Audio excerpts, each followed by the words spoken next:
They're expendable in the military. We got to buy these, so I don't throw them away. Now, Mauser has a 3-position safety. That's fire. That's what they call battle safety. It still won't fire, but the trigger will pull. All the way over here, the trigger won't move hardly at all. You carry it like that, so in the dark, if you can reach out and flip that thing into fire position really easy. You ready?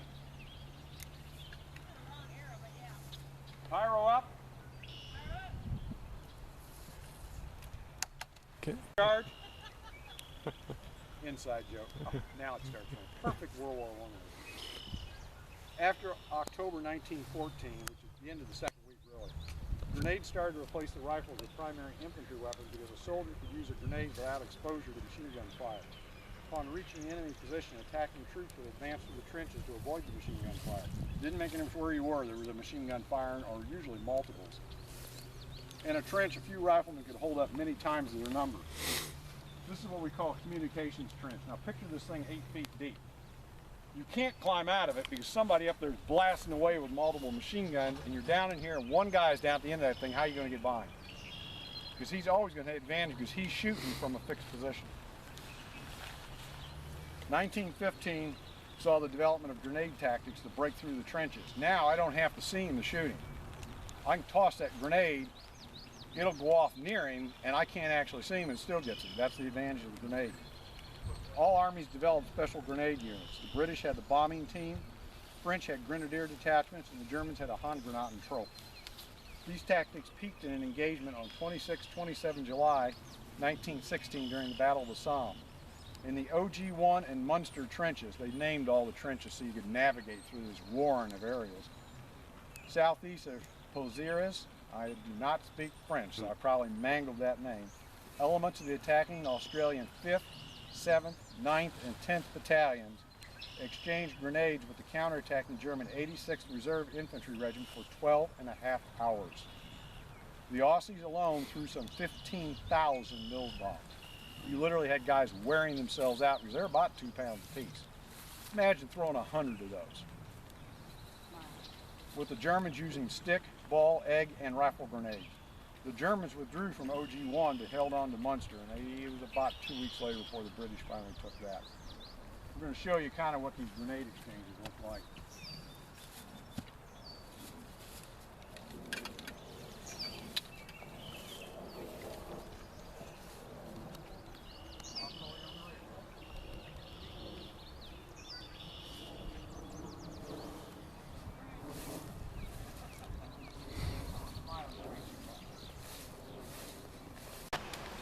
Go!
That's it. Clear.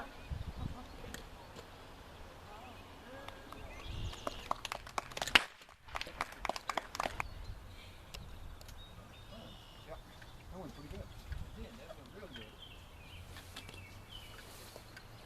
Some idea of what all the grenade ended up being was another stalemate.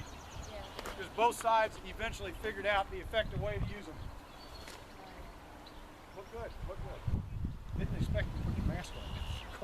Well, I saw the smoke, so I figured, hey.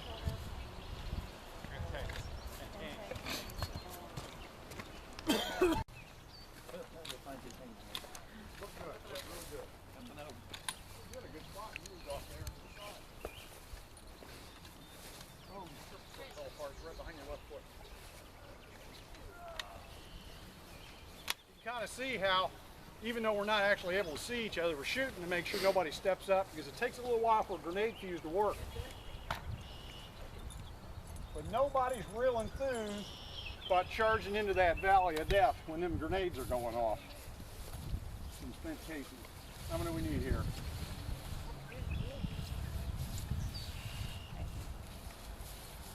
You want one?